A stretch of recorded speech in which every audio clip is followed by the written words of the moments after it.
అధికారం పోయాక కేసీఆర్ చుట్టూ అనేక సమస్యలు. అతని భాషలో చెప్పాలంటే గ్రహాలు కలిసి రావట్లేదా? కూతురు కవిత ధిక్కార స్వరాన్ని ఆయన ఎలా తీసుకుంటున్నారు? నష్ట నివారణ చర్యలు మొదలుపెట్టారా? ఫామ్ హౌస్ రహస్యాలు బయటకు వెళ్లడంపై గులాబీ బాస్ సీరియస్గా ఉన్నారా? అత్యంత సన్నిహిత వర్గాలే లీక్ చేస్తున్నాయని కేసీఆర్ గ్రహించారా?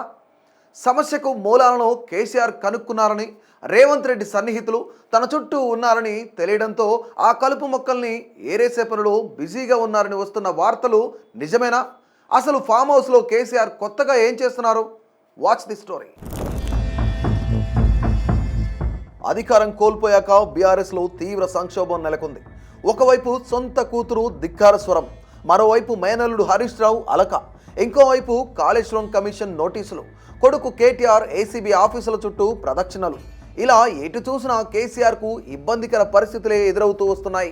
ఆయనకున్న నమ్మకాల కోణంలో చెప్పాలంటే గ్రహాలు ఏమాత్రం కలిసి రావట్లేదు. బీఆర్ఎస్ అధ్యక్షుడి పరిస్థితి అంతా మబ్బులు కమ్ముకున్నట్టే తయారైందన్నది రాజకీయ వర్గాల అభిప్రాయం.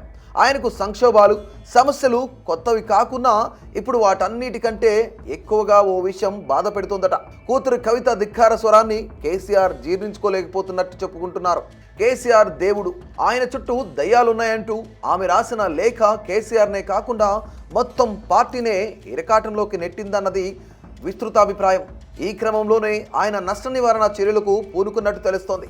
అయితే తన ఫామ్ హౌస్లో జరుగుతున్న మంతనాలు, ఇతర రాజకీయ చర్చలు, రహస్య వ్యూహాలన్నీ బయటకు వెళ్లడం, వాటిని కోట్ చేస్తూ కవిత మాట్లాడడం, హరీష్ రావు అలక లాంటి వాటిని కేసీఆర్ ఇప్పుడు సీరియస్గా పరిగణిస్తున్నారట.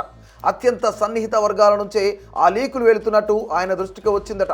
ఫామ్ హౌస్లో ఉంటూ నిత్యం కేసీఆర్ పక్కనే తిరిగే కొంతమంది అదును చూసి ఆయనకు చాడీలు చెప్పడం కూడా పార్టీకి చేటు తెచ్చిందన్న అభిప్రాయం కొందరు నాయకుల్లో ఉంది. అలాంటి వారి వ్యవహారాల వల్లే కుటుంబ సభ్యుల మధ్య మనస్పర్ధలు వచ్చాయన్నది కూడా మరో వెర్షన్. కవిత ఎపిసోడ్ తర్వాత ఇలాంటి వ్యవహారాలన్నిటి మీద సీరియస్గా దృష్టి పెట్టిన కేసీఆర్ దాని మూలాలను కనుక్కున్నట్టు సమాచారం. ఇతరుల గురించి, చివరకు కుటుంబ సభ్యుల గురించి తనకు చాడీలు చెప్పడం, తప్పుడు సలహాలు ఇవ్వడం, వాటిని బయట వేరే రకంగా ప్రచారం చేయడం లాంటివి ఎవరు చేస్తున్నారో ఆయన గ్రహించారన్న ప్రచారం జరుగుతోంది.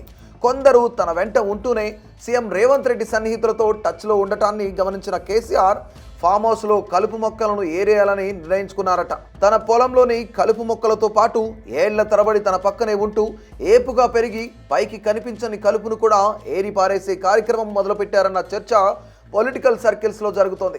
కొంతకాలంగా తనతో ఉంటున్న సమీప బంధువును, ఓ మాజీ ఎమ్మెల్యేను ఇక నుంచి ఫామ్ హౌస్ దరిదాపులకు కూడా రావద్దని కేసీఆర్ చెప్పేశారని, అవసరం ఉంటే తానే కబురు పెడతానని, అప్పటి వరకు రావద్దని చెప్పినట్టు తెలుస్తోంది.